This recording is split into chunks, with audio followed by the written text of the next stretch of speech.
Now we are going to start the chapter agriculture. From the first of all, from the point of view, you definitely have some long questions from this chapter.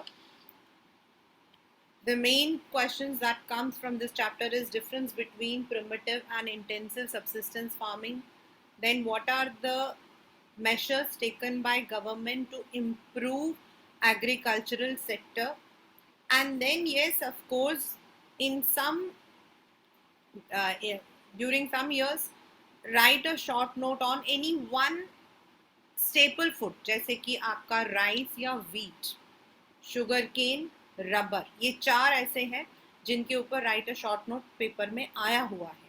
That is write a short note on sugarcane और मतलब कि the geographical conditions required for the product for the harvest of sugar cane or rice or wheat. These are the very important point that have come in the paper. So इस पर तो आप लोगों को हमेशा वर्कआउट अच्छे से करना है. Now let us come to the chapter.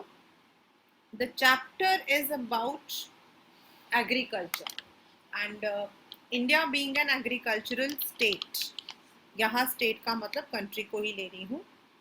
हमारा 60% जो हमारा GDP है वो कहीं ना कहीं एग्रीकल्चर से ही आता है. And the rest we are actually getting it from the industries and other sectors.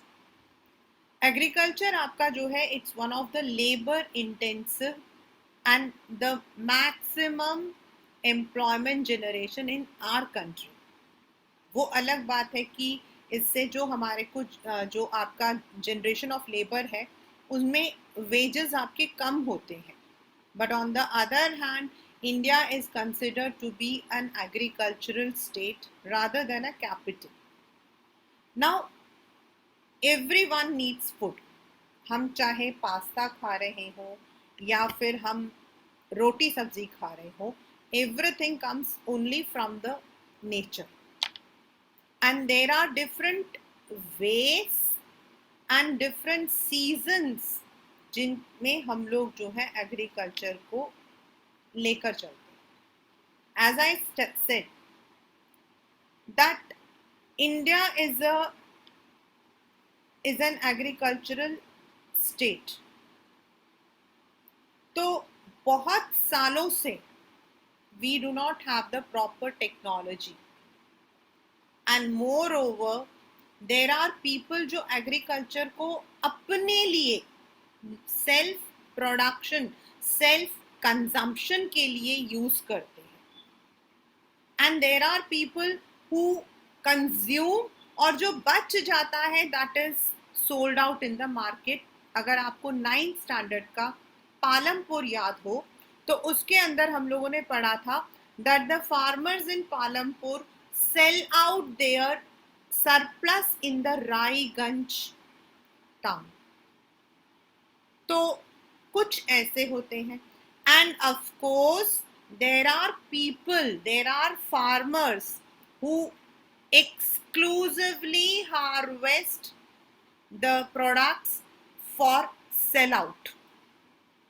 यानी कि वो कंज्यूम नहीं करते हैं, वो जो भी पौधा उगाते हैं जो भी प्रोड्यूस करते हैं वो मार्केट में वैसे का वैसे ही सेल आउट हो जाता है. And this we call it as primitive, intensive and commercial cropping. यानी कि some people are practicing primitive, some are practicing intensive and many are practicing commercial crops.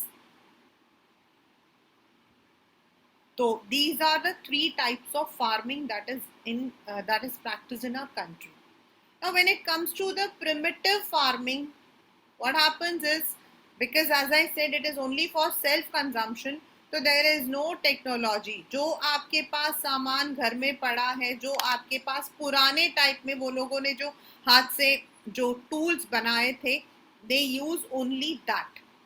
They are dependent on the monsoon and they are dependent on the cow dungs.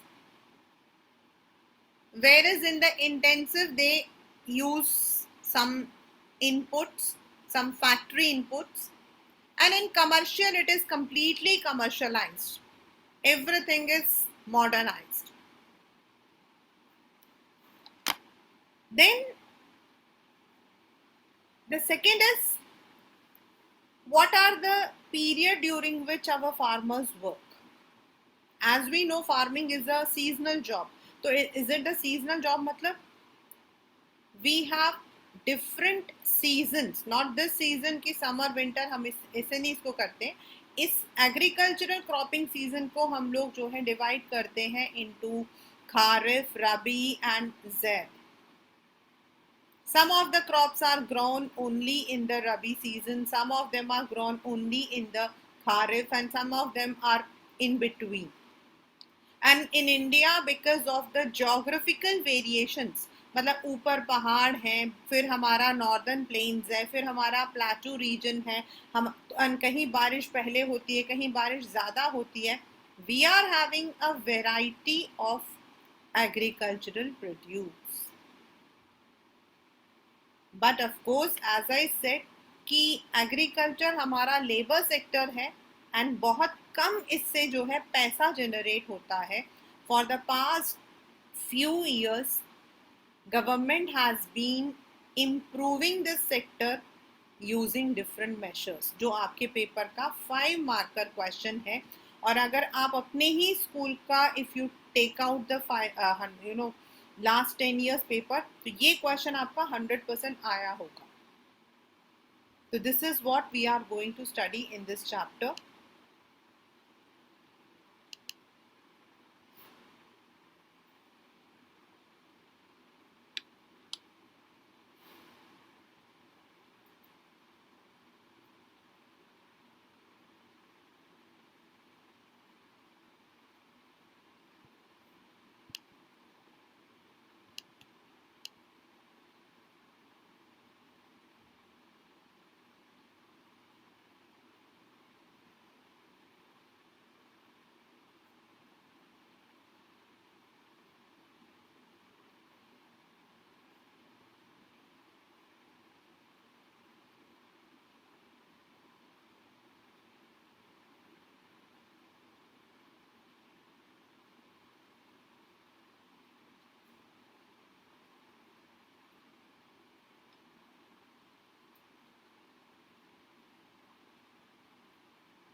Now when it comes to the very first, that is types of farming.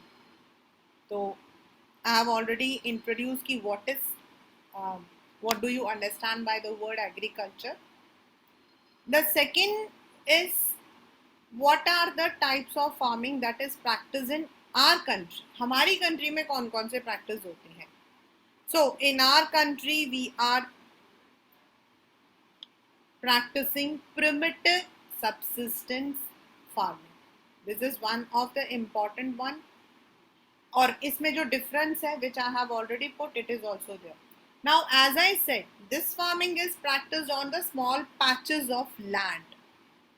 यानी कि अपने घर के बाहर, and most of the time the primitive tools. इसके अंदर आपके paper में आता है कि ऐसा कौन सा मतलब कि फार्मिंग है जिसमें दाओस, मतलब कि टूल्स के नाम है, इनको यूज किया जाता है. द प्रिमिटिव यानी कि पुराने जमाने के tools. And the farming completely depends on monsoon. This kind of farming is called by different names. आपके बुक के अंदर ये वाला नेम दिया हुआ है, that it is called by zooming, slash and burn. Then in Brazil it is called as roca, ROKA, roca. Paper में question आया हुआ है ब्राजील वाला. Then zooming, slash and burn. Slash and burn का मतलब क्या हो जाता है, जो स्मॉल पैचेस होते हैं उनमें कुछ पैचेस को खाली छोड़ दिया जाता है, फैलो. एंड जो दूसरा होता है उसको साफ किया जाता, काटा जाता है. एंड देन दैट जो आधा कटा हुआ उसको बर्न कर दिया जाता है. एंड उस एशेस में क्रॉप्स को ग्रो करते हैं. And this is done on a rotation basis, मतलब जब वो वाला एरिया आपका जो है इनफर्टाइल हो जाता है तो दूसरे एरिया जो कि ग्रोन अप है उसको यूज कर। Most of the time this kind of farming is practice in Meghalaya, Mizoram, आपका यहाँ पर अभी भी प्रैक्टिस होता है। And only it is done by the family members and it is use for primitive मतलब पुराना, सबसिस्टेंस मतलब अपने लिए, subsistence होता to fulfill our own needs. The second one is intensive farming. Now in the intensive subsistence, intensive but subsistence, intensive का मतलब होता है जहां पॉपुलेशन बहुत ज्यादा है, और ये जो 3 पॉइंट्स मैंने लिखे हुए ना, these 3 points have to be included in your answer. And it, इसके अंदर क्या होता है, it is also done for the self consumption, but when there is surplus it is sold in the market. The example is we had studied in last year, that is Palampur. We use biochemicals, we use tube wells irrigation के लिए, and huge pressure of population इसमें use करते हैं. Sometimes they even take the laborers, बाहर से labours को भी लेते हैं. ऐसा नहीं है कि सेल्फ अपने आप ही कर रहे हैं, प्रिमिटिव में तो घर वाले ही करते हैं, but in the intensive even the labours are also taken. But for the past few years आपके जैसे जैसे हमारे यहाँ पर फार्म लॉ बनते जा रहे हैं, हमारे यहाँ जो बड़े बड़े आपके जो फैमिलीज हैं they are turning into joint families, जो है they are turning into nuclear family. This, ये जो इंटेंसिव सब्सिस्टेंस है ये सब अब जो है छोटा होता जा रहा है, एंड कहीं ना कहीं इसका मतलब कि it is ending, it is ending. Now the third one is commercial. Commercial में हम दो तरीके से करते हैं, वन इज आपका कमर्शियल एंड दूसरा आता है प्लांटेशन. दोनों कमर्शियल ही माने जाते हैं, दोनों कमर्शियल माने जाते हैं, but there is only the way in which the crop is grown. In the generalized आपका जो कमर्शियल है इनको हम कैश क्रॉप्स बोलते हैं. कैश क्रॉप, CASH, कैश, यानी कि इनको बेचकर पैसा लिया जाता है. In the very beginning I told you that there are 3 kinds of farming in our country. The very first is the farming done for self consumption. The second one is where surplus is sold in the market, and third one is which is done only for earning the money. इसके अंदर we use HYV seeds, chemical fertilizers, pesticides, all the sophisticated equipment, tractor, threshers, everything is used. और जो ये crops होते हैं they are sold in the market. Punjab आपका the highest one for wheat as well as rice, Haryana same, western UP same, Maharashtra आपका peanuts are there, then you have the cotton. In Bihar again rice, West Bengal rice, Tamil Nadu rice. तो this is done. Whereas commercial के अंदर ही आपका plantation आता है. Now plantation का मतलब क्या है? A single crop. It is grown in a row. Row बना दिया जाता है और उसमें जो है लगाया जाता है, जैसे tea, rubber, coffee, sugar cane, banana, ये आपके जो है प्लांटेशन बोला जाता है. और इसमें जो जमीन चाहिए होती है ना, it's a large vast area. पूरा का पूरा हो सकता है कि एक स्टेट का आधा हिस्सा उसी में आपका, and it requires intensive capital and a large number of workers. और ये जो होते हैं ना, अब जो हमने पहले पढ़ा commercial crops, they are staple food. Staple का मतलब है the main food of any area, जैसे राइस, ग्राउंडनट इज ऑयल आपका, व्हीट, और ये जो प्लांटेशन होते हैं they are used in the industries, इनको तब्दील करके कुछ और बनाया जाता है, जैसे tea is industry, coffee, rubber, sugarcane, तो ये आपके इंडस्ट्रियल प्रोडक्ट्स में यूज होते हैं। टी आपका असम, दार्जिलिंग, केरला, कॉफी आपका कर्नाटका, तमिलनाडु, बनाना महाराष्ट्र, बिहार, रबर आपका तमिलनाडु, देन आपका Lakshadweep, Andaman Nicobar, and it also requires the develop network of transport, क्योंकि जब सामान बन जाता है तो उसे पोर्ट तक पहुंचाने के लिए या मतलब कि you need a good transport system. तो जो आपका नॉर्दर्न ब्लेंड बेल्ट है that's more on to commercial cropping, cash crops बोलते हैं, एंड आपका जो ईस्टर्न बेल्ट है, सदर्न बेल्ट है, वहां प्लांटेशन आपका ज्यादा है। So these are the kinds of farming done in our country: the primitive subsistence, intensive subsistence, and commercial cropping. Now, as I told, there are some seasons, and ये जो crops होते हैं they require a particular soil, they require a particular temperature, a particular precipitation यानी कि बारिश, इनको जरूरत पड़ती है। And some of the crops are rabi, some of them are kharif, कुछ दोनों में आ जाते हैं, and some of the fruits and all those the one which we are using as, ये सारे आपके जैद में आ जाते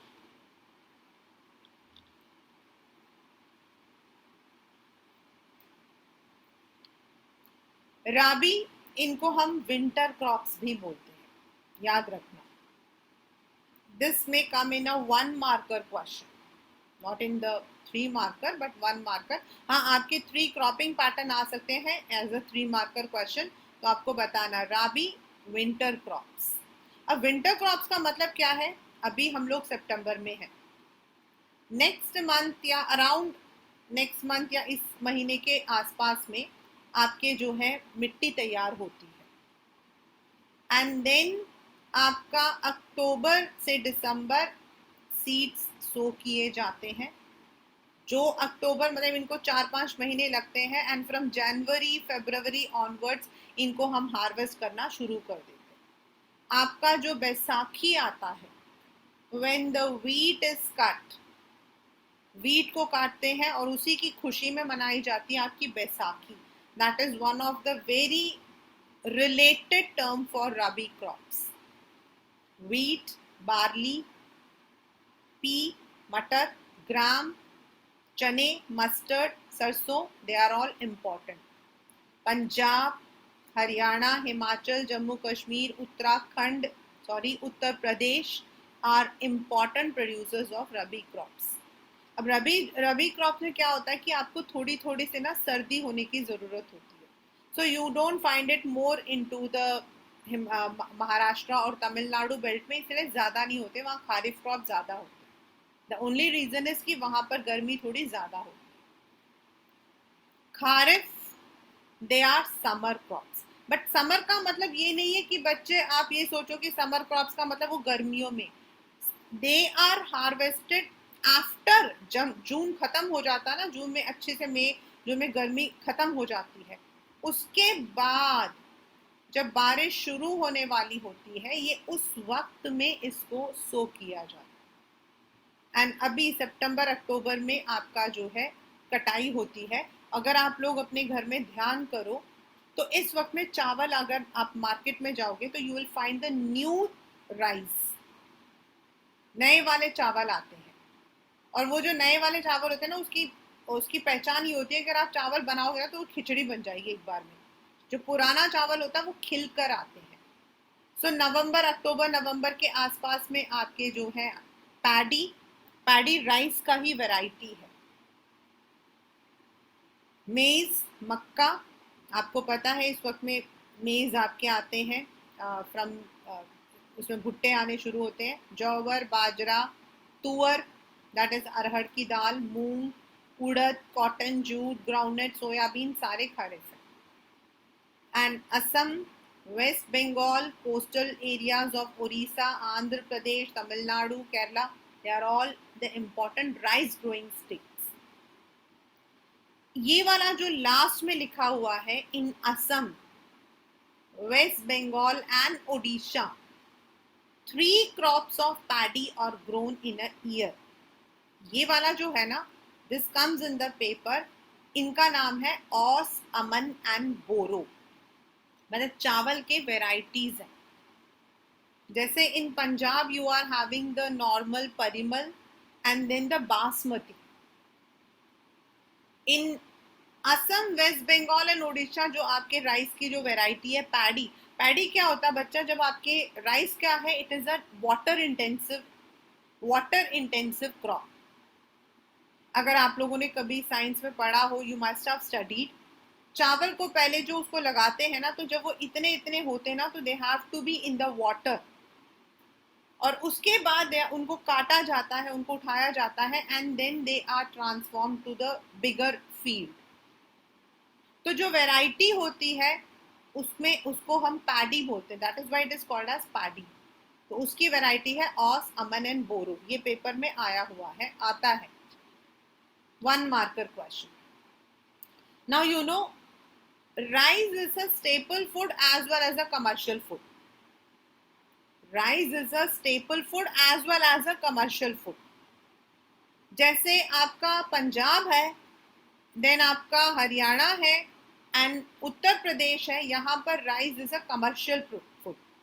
क्योंकि यहाँ पर जो राइस आपका ग्रो होता है that is used for selling.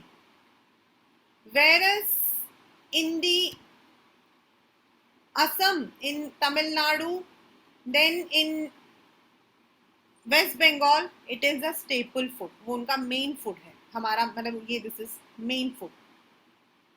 So it is staple as well as commercial crop. जैसे आपके पंजाब के अंदर जो है it is purely commercial basmati जो है, एंड सारे के सारे जो हैं they are, and because of the irrigational system it has been developed. और आपका जो बेस्ट बासमती है, इंडिया गेट हो गया, लाल महल हो गया, देन आपका ये सारे के सारे जो हैं they are exported to other countries. जैड, अब हमने देखा जून, जुलाई, अगस्त, सितंबर, अक्टूबर, मतलब कि यहाँ तक तो है. Then there are small season बीच में आता है. तो उस दौरान watermelon, musk melon, cucumber, vegetables, tomatoes, इन सब को ग्रो करते. फॉडर मतलब the crops which are used for the crops which are used for feeding the cattle. चारा. चलिए, here I would like to ask on your chat box, आप में से हर बच्चा चारा खाता है, because man is a social animal. हम भी चारा खाते हैं. तो कैन यू टेल मी कौन सा चारा आप लोग खाते हो?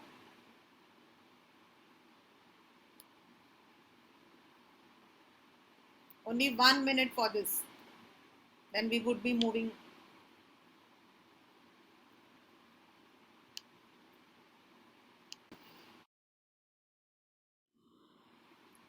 So maize is the fodder crop as well as the food crop. Sugarcane हम लोग सो करते हैं अराउंड मई जून, लेकिन इट्स अ पेरिनियल, एक साल, सॉरी इट इज 1 ईयर एक बार आता है. So we have to plant it, and around November, December, January आपका ये आता है. जब आपकी वो लोरी आती है तब आपके गुड़ बनने शुरू होते हैं. Now comes the major crops. इनमें से rice, wheat, sugarcane, rubber को एक बार थरोली कर लेना. बाकी छोटे छोटे क्वेश्चंस होते हैं 1 marker. India is the second largest producer of rice after China. It requires high temperature, high humidity and also high rainfall. तीनों चाहिए उसको। अगर आप महाराष्ट्र हो गया, तमिलनाडु हो गया, यहाँ पे आप जाते हो तो यू विल फाइंड वहाँ बारिश भी बहुत तेज है, गर्मी भी रहती है और ह्यूमिडिटी बहुत रहती है। बट ऑफ कोर्स जहाँ आपका इरिगेशन कम भी है वहाँ पर भी इसको ग्रो करते हैं विथ सूटेबल इरिगेशनल टेक्निक्स। जो मैंने आपको बताया, it is grown in Punjab, Haryana, west Pradesh, but this is because of the canals. और यहाँ जो आपके राइज होता है दैट इज मोर और less use for the commercial purpose. Whereas आपका जो गोदावरी बेसिन है दैट इज आपका तमिलनाडु, आंध्रा, वहां पर जो है वो स्टेपल भी है और कमर्शियल भी है। देन आपका असम, बंगाल, आपका असम, और अभी आपने पढ़ा था ऑस, अमन एंड बोरो, वहां पर है। Wheat, it's a rabi crop. इसमें आपका जो है if you see for rice it is 100 centimetre आपकी जो है बारिश। देन कम टू थोड़ा नीचे आ जाओ तो it requires about 50 to 75, but it also requires slightly आपका जो है फ्रीज, यानी कि ठंड की जरूरत पड़ती है। it also requires slightly winter, that is why it is grown in more or less the northern belt, जहां आपकी मतलब की थोड़ी सी जो है सर्दी पड़ती है। The Ganga Sutlej in the north west, that is Punjab, Haryana वाला जो रीजन है। देन आपका black soil in the Deccan, थोड़ा सा आपका वीट ग्रोइंग है। द बेस्ट वीट आपका ग्रो होता है इन मध्य प्रदेश। जो आपका आशीर्वाद आटा आता है ना, वो मध्य प्रदेश में आता है, जहां आपका गोल्डन वीट आता है। Punjab, Haryana, UP, Bihar, Rajasthan are important wheat producing. अभी when you will be doing the map question, उसमें आपके पेपर में इस चैप्टर से यही आता है, द लार्जेस्ट, द मेजर, मतलब लार्जेस्ट का मतलब हो गया सबसे सबसे ऊपर, एंड मेजर का मतलब होता है देयर आर मेनी स्टेट्स, तो कोई भी एक स्टेट आपको दे दिया जाएगा and you would be asked to identify. तो पंजाब इज देयर, आपका वीट के लिए हम पंजाब और यूपी को लेकर जाते हैं। We use Punjab and UP for wheat. Rice के लिए हम वेस्ट बंगाल को लेकर जाते हैं। I will share that map after the class because it changes year to year. Then millets, millets का मतलब हो जाते हैं बेटा आपके वो जो कि कोर्स ग्रेन्स होते हैं। आप लोग सब लेते हो रोज सुबह, आई थिंक, उम्मीद है कि अच्छे बच्चों की तरह लेते होंगे आप लोग। You all might be eating the millets. आजकल तो वैसे भी रागी वगैरह का एक oats, ragi, they are becoming more prominent food in our table. Jowar, बाजरे की रोटी is very famous in Rajasthan and Gujarat. Then ragi malt, you all take these in your food. How? Maybe you are not eating bajre ki roti, but most of you are drinking Complan, Bournvita, और उनमें ये millets use होते हैं। They are used in producing those things. वो जो आपके Bournvita में, Bournvita आप लेते हो या फिर Complan लेते हो, उनमें होते हैं। Jowar, Maharashtra, then Karnataka, AP and Madhya Pradesh. Jowar grows in moist area and hardly needs irrigation. पानी की जरूरत नहीं पड़ती है, इसके वो लंबे लंबे स्टॉक्स आते हैं। It looks more like wheat. बाजरा आपका जो है basically it is in Rajasthan, इसलिए बाजरे की रोटी वहां बहुत फेमस भी होता है। It is in the black soil, जहां सैंडी सॉइल है वहां आता है। It's in Rajasthan, is the largest, इसे याद रख लेना। Then UP, Maharashtra, Gujarat and Haryana. UP आपका मोर और less for sugarcane and it comes more for sugarcane and as well as for the wheat आता है। So you don't. Ragi malt आपका तमिलनाडु की तरफ है क्योंकि हम लोग यूज करते हैं उसको। It's in the red and black soil, Sandy, मतलब हल्के हल्के, जहां पर ज्यादा इरिगेशन भी ना हो या फिर थोड़ा सा लोमी हो, वहां आ जाता है। Karnataka is the largest producer of ragi, followed by Tamil Nadu. Now I told you maize is used both as food and fodder. यही मैंने आपको बताया था क्योंकि क्वेश्चन आता है the crop which is used as food and fodder. वैसे तो जॉवर को भी यूज करते हैं बट मेन हमारा मेज जाता है. And as I said maize अब due to the continental transformation, it's used in almost all the food in different forms. It grows well in old alluvial soil, यानी कि जिसमें कंकड़ होते हैं, जिनमें इरिगेशन के लिए पानी की ज्यादा रिक्वायरमेंट होती है, जिनको ट्रीट करने की जरूरत होती है, वहां पर भी ये ग्रो कर जाते हैं. Karnataka, UP, Bihar, AP and Madhya Pradesh are major maize producing. इसमें से कर्नाटका को याद कर लेना बिकॉज मतलब कि आपका जो है मेजर आता है. Pulses, now we have different pulses. हमारा तो हिंदुस्तान में तो चाहे आप साउथ में हो, नॉर्थ में हो, ईस्ट में हो, वेस्ट में हो, बिना दाल के तो खाना बनता नहीं है. Dal is one of the most important one. We have different kinds of pulses. Arhar, that which is called as tuvar, Kanpur आपका, then उड़द की उड़द, then चना, then मटर, then आपके उसका नाम क्या है, then आपका मूंग, मटर, sorry, मूंग, लोबिया, they are all pulses. India is the largest producer as well as consumer of pulses. Please remember. And normally pulses को अलग से ग्रो नहीं करना पड़ता, इसको हम दूसरे क्रॉप्स के साथ रोटेशन में करते हैं. यूपी, एमपी, मध्य प्रदेश वैसे सबसे ज्यादा है. यूपी में आपका कानपुर जो बेल्ट है वो अरहर दाल के लिए बहुत फेमस है. Rajasthan and Karnataka are major pulse producing states. And इसके अंदर जो पल्सेस के एक क्वालिटी होती है वो ये होता है कि दे आर लेगुमिनियस. आपने देखा होगा ना, वो अंदर वो देते हैं जिसकी बीन्स अंदर होता है. जैसे अगर आप देखो दिस वन सेम की फली, जो सेम के अंदर जो उसका नट होता है वो हमारा राजमा होता है. And rajma I think it's favourite for everyone. तो वो उसके अंदर होता है. सो इट इज लेगुमिनस, वो अंदर ग्रो करते हैं. They grow inside and they can also take the nitrous. वो लोग उसको अपने आप ले भी सकते हैं, अरहर जा.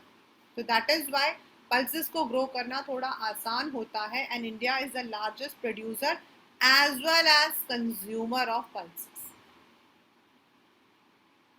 शुगर केन, इसमें आपके पेपर में आता है write a short note on wheat, rice या फिर शुगर केन एंड रबर. ये 4 पे आते हैं आपके. तो why? Because India is sugar cane हमारे लिए जो है it is a commercial crop. आपका जो पूरा यूपी का बेल्ट है शुगर केन पर, नेक्स्ट चैप्टर में भी आपके पास क्वेश्चन है. इन द नेक्स्ट ऑल्सो मैन्युफैक्चरिंग में भी हमारा क्वेश्चन है शुगर केन में. आपका पूरा यूपी बेल्ट, महाराष्ट्र बेल्ट, पूरा आपका दिस कर्नाटका बेल्ट जो है it is the producer of sugar cane.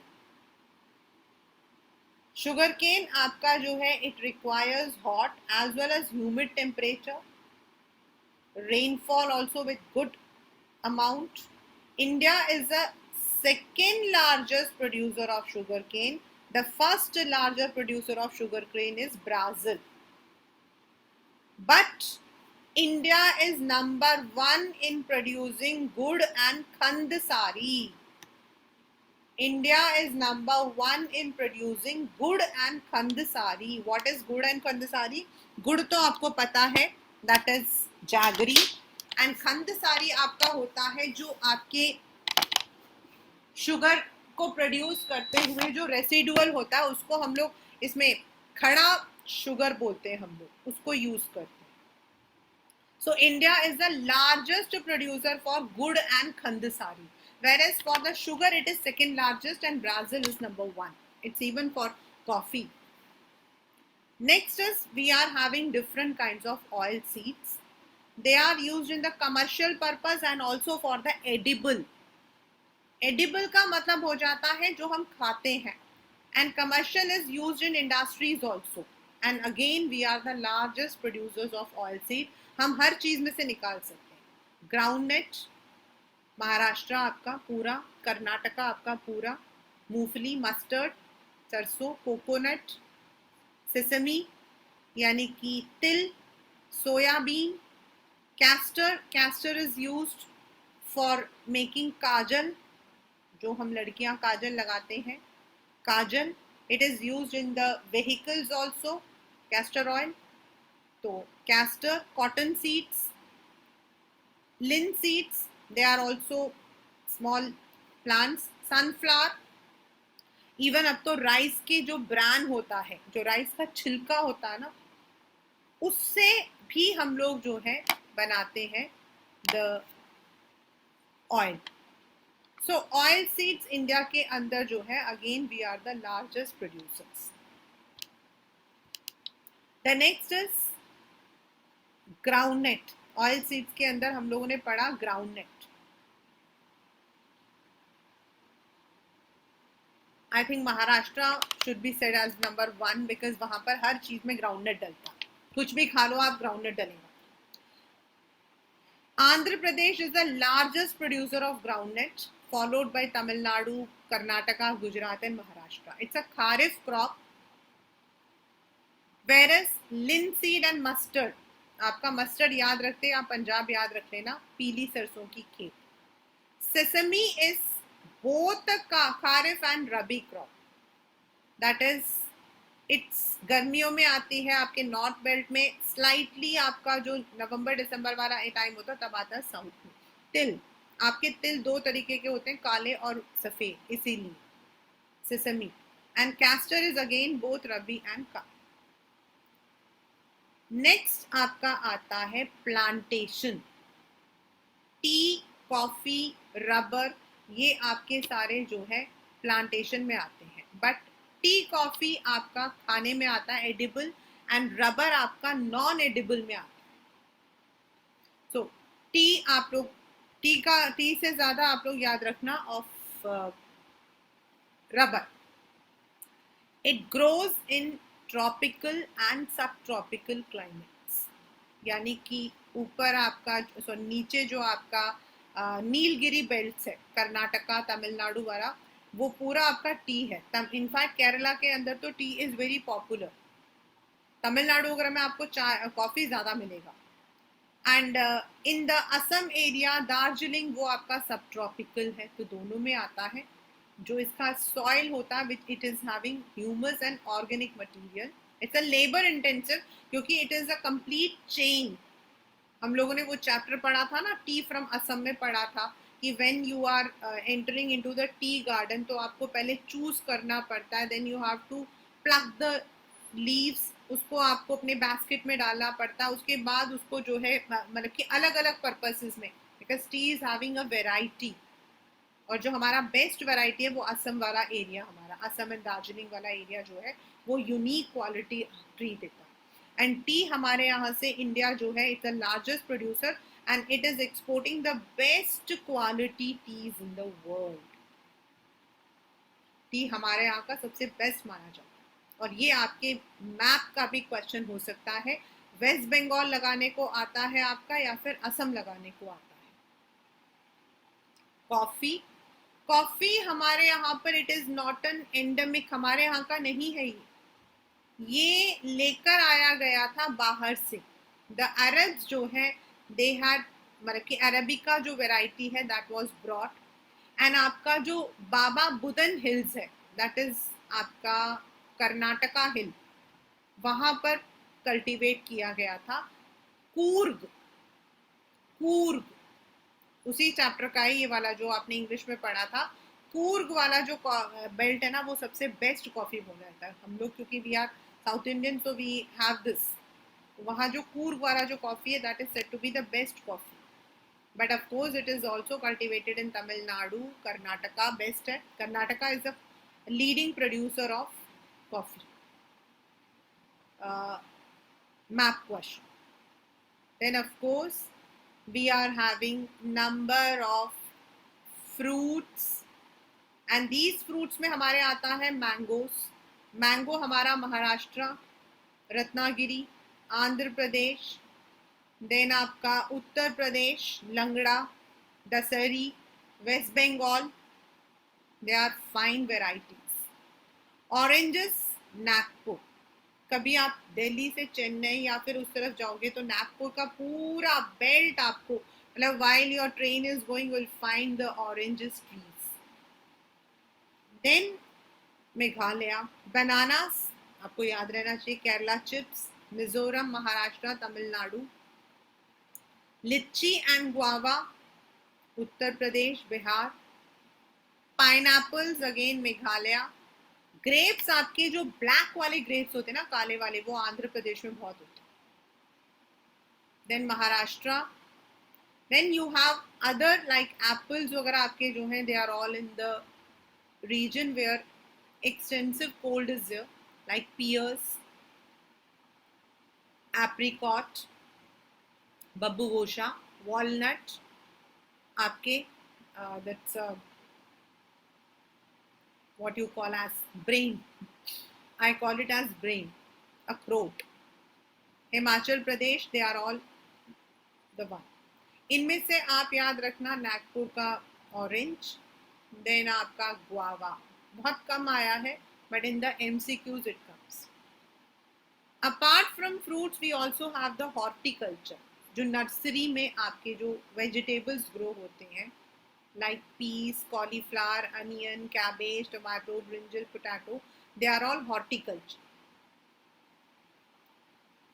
These अभी तक हमने जो पढ़ा था, they are all what we call as food crops, which are used for consumption, non-consumption, cash crops. Now the one which we are going to study, the non-food crops are specifically used in the industries. आपके paper के, आपके book के अंदर एक photo बनी हुई है, एक ग्राफ बना हुआ है रबर का, एंड दैट ग्राफ जो है that had come in the paper. उसमें वो 4 मार्क का जो आपका क्वेश्चन आता है, the one which is paragraph writing, उसमें मतलब बना हुआ था वो ग्राफ, और उसमें पूछा गया था कि for what purpose the rubber is used in different areas. Rubber is a complete commercial crop, और आपका पूरा अंडमान एरिया आपका रबर से बना हुआ, रबर का मतलब कि है, तमिलनाडु आपका है, पार्ट्स ऑफ केरला एंड आपका कर्नाटका जो है, they are grown. And then आपका मेघालय वाला जो एरिया है, that is also. Rubber is used for making tires, they are used for making gloves. Camel के जो पीछे आपके बैक होता है वो रबर इज रबराइज्ड, आपके जो है आजकल कपड़े वो भी आते हैं. Then for the mats, because when we are working with the electricity, तो रबर ग्लव्स और रबर के जूते जो होते हैं, दे प्रोटेक्ट अस, तो they are used there also. So it is used for variety. आपके टायर्स, आपके tyres and tubes are the main जहां यूज होता है. रबर के जो पेड़ होते हैं उनमें से आपका सैप निकलता है, दूध, एंड उसको जो है यूज करके रबर को फॉर्म किया जाता है. Cotton, at one time India was the largest producer of cotton, but now we are on the second or third largest producers.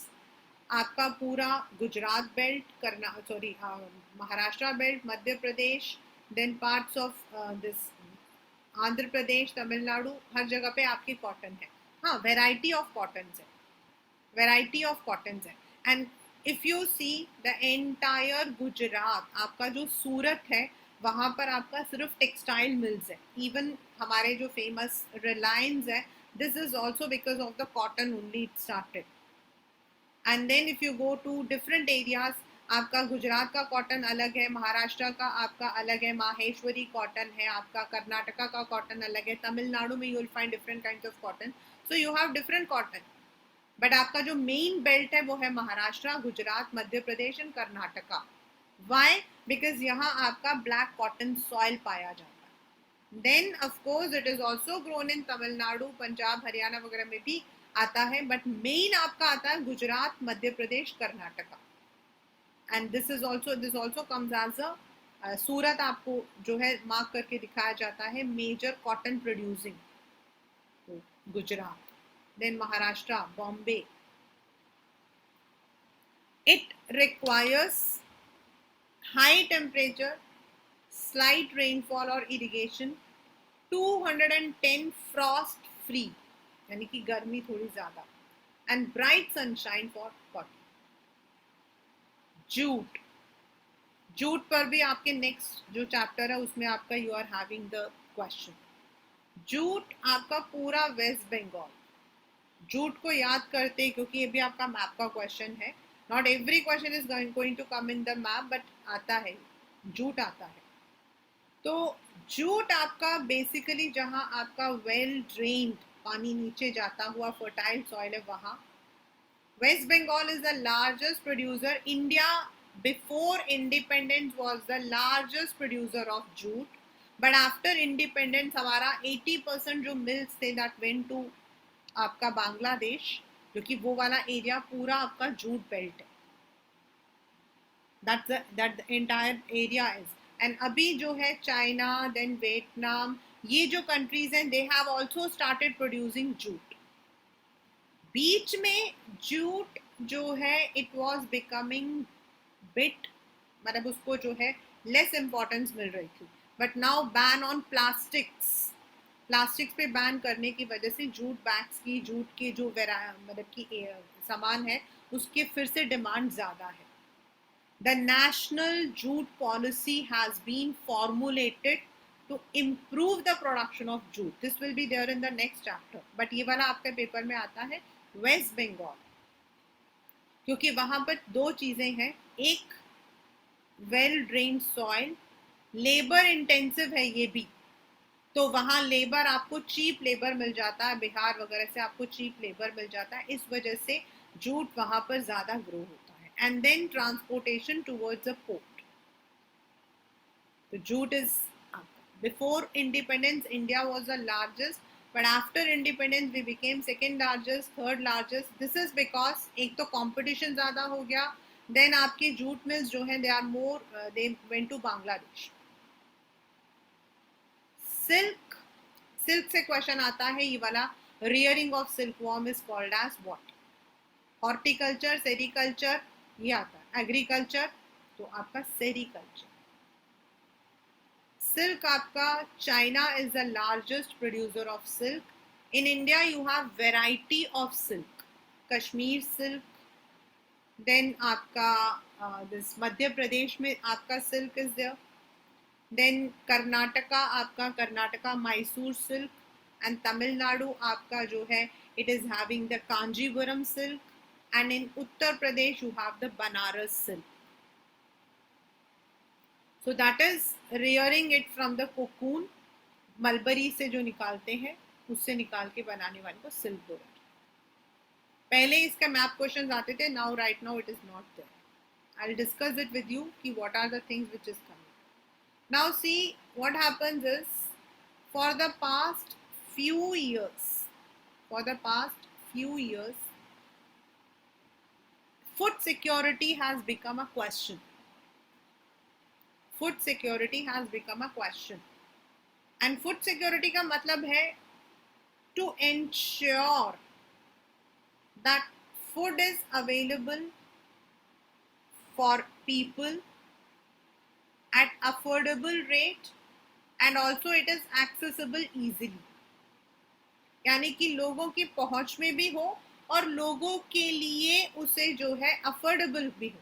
Now affordable doesn't, we might not be understanding what is affordability, but when you go to the downtrodden people, when you go to the poor people, तो उनके लिए एक time 1943 में India के अंदर सबसे बड़ा famine आया था, एंड उस वक्त में 30 लाख से ज़्यादा लोग जो है due to starvation they had died. Contamination of water, starvation, and it was estimated that if India is not procuring it security of food, अगर वो staple food, we are not talking here about the food which is available in the restaurant, we are talking about the staple food, चावल, गेहूं.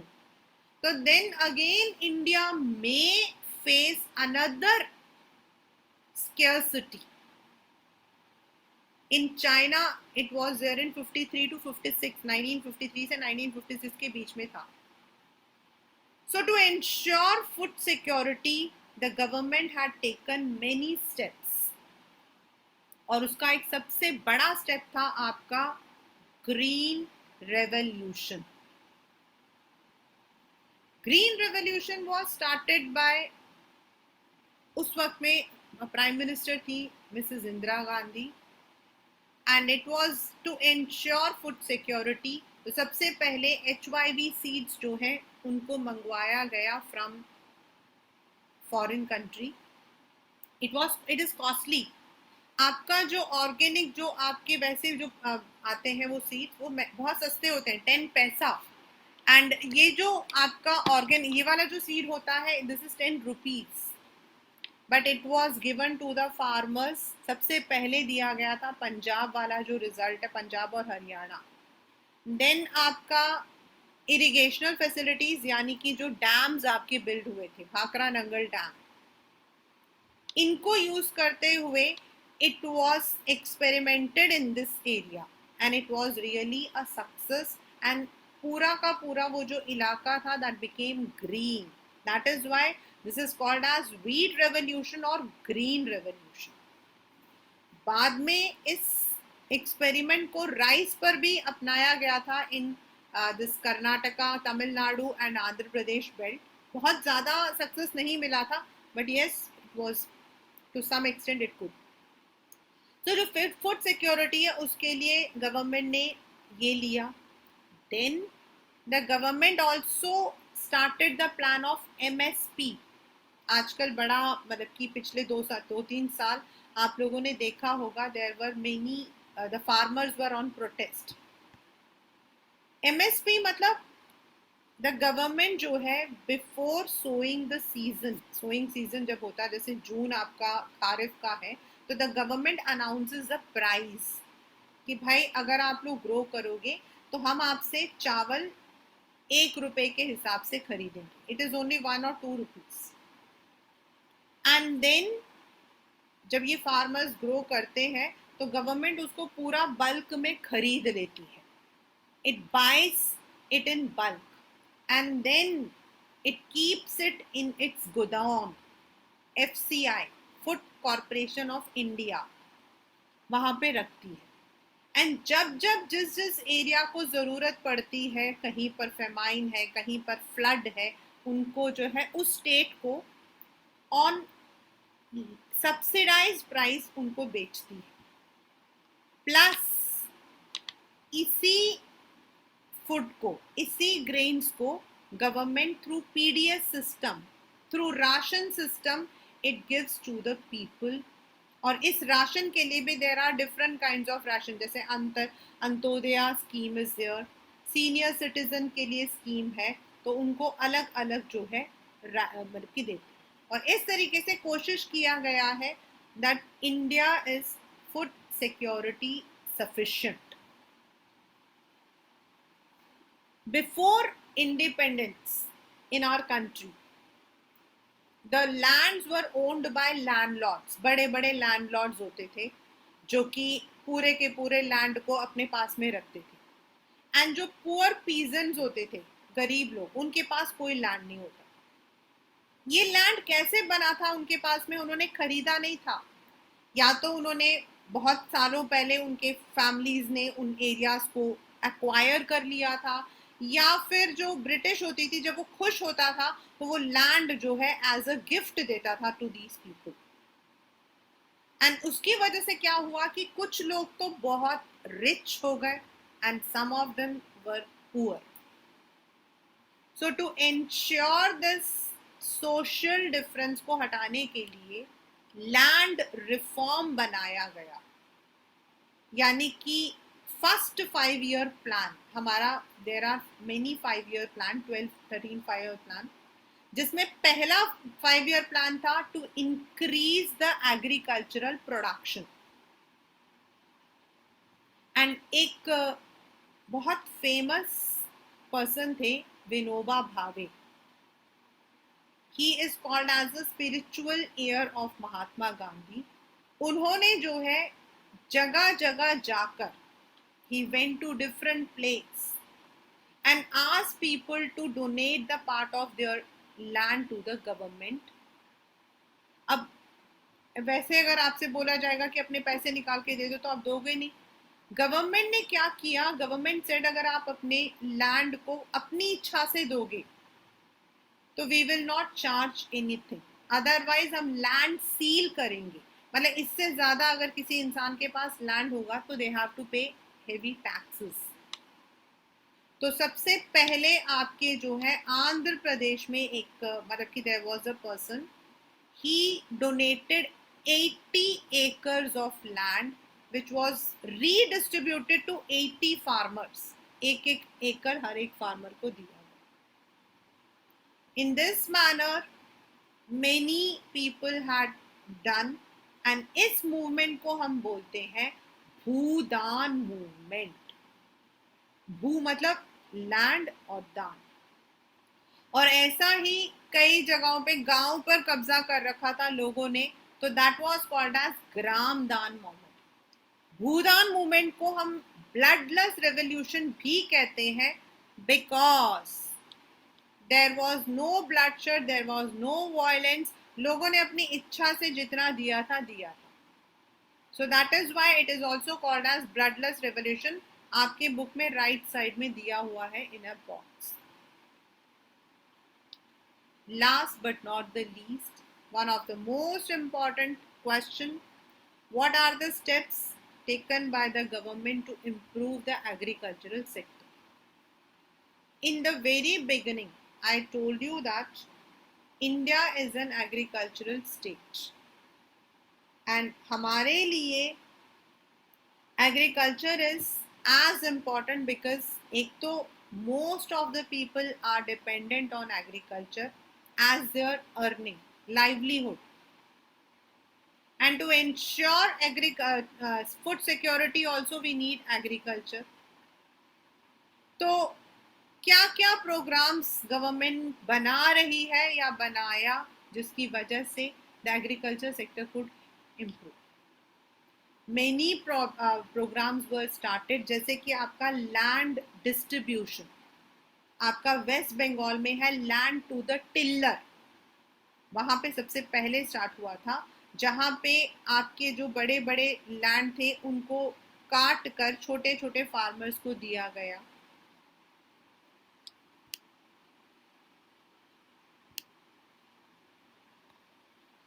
Then the main problem is we do not have proper institutions. Institutions मतलब इन पर कैसे control किया जाए, इनको क्या क्या जरूरत है. What are the bank needs? तो NABARD, national bank of rural development, agriculture and rural development, ऐसे आपके सेटअप हुए. Then production of tractors, threshers, technical reforms लेकर आए.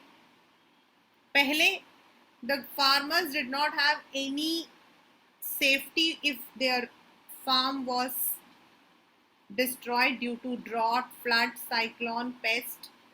पहले नहीं था, but now crop insurance is there. Many states are having their cooperative banks and Grameen banks, जिससे कि उनको easy loan मिले. They are able to procure loan for buying the seeds, fertilizers, pesticides. Kisan credit card, PACE, that is personal accidental insurance scheme, ये भी किया गया है. अभी जो एनडीए गवर्नमेंट है उन्होंने इसमें और भी एड ऑन किया हुआ है, एटीएम्स किए हुए specifically for them. Then in are for us, हमारे लिए जो है टीवी का मतलब होता है channels which are giving music और movies.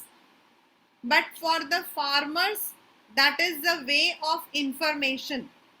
There is one very famous program in Doordarshan called Krishi दर्शन. ये जो कृषि दर्शन होता है ना, इसके अंदर द गवर्नमेंट गिव्स दर्शन यानी कि एक्सपर्टीज सजेशंस ताकि जो फार्मर्स हैं अपने आप को वो इंक्रीज करें। नई नई चीज़ें जो आई हैं वो इंट्रोड्यूस किया जाता है, वेदर फोरकास्ट बताया जाता है उनको। And in the rural areas these programs are very famous because the farmers come to know what are the things that government has done for them. Then I have already discussed about the MSP, ताकि directly जो है government जो है वो farmer से सामान खरीदें and they are selling out in the market, export house इसमें कर रहे हैं। अभी जो बीच में मतलब कि देर अभी दोबारा भी हो रहा है, why there was a protest. The protest was because many of the farmers are being told कि MSP में अब क्या किया जाएगा। The farmers, sorry, the government would be buying it through the middlemen, जिससे उनको ज़्यादा फायदा होगा। And the farmers want कि जो भी फायदा हो वो उनको सीधा उनके पास जाए। And the reason is if the farmers do not get the benefit, then farm नहीं होंगे। अगर उनको इरिगेशनल फैसिलिटीज, फर्टिलाइजर्स, इंसेक्टिसाइड्स अगर उनको सस्ते दाम में नहीं मिलेंगे, सीड्स नहीं मिलेंगे, तो देन डेफिनेटली आपने देखा होगा farmer suicide is very common. Maharashtra वगैरह में देखना, and there was a time जब हर दूसरे दिन the news would be comprising of the farmers committing suicide. क्यों? क्योंकि फार्मर्स इतने रिच नहीं होते हैं। yes, there are rich, but not every farmer is rich, and if they are not able to pay back their debt, वो अपने कर्जे को नहीं दे पाते, तो they fall into the debt trap and they commit suicide. तो the government has now tried irrigational facilities को बढ़ाने के लिए कैनाल्स, आपका जो नर्मदा जो बन रहा है आपका द डैम्स, ये जो डैम्स बनाया है, राजस्थान का जो कैनाल बनाया है, इससे आपका जो एग्रीकल्चरल सेक्टर है उसको इम्प्रूव करने की कोशिश की जाए। सो दस the government has tried, and of course it is trying at large. So this is what we study in the chapter agriculture.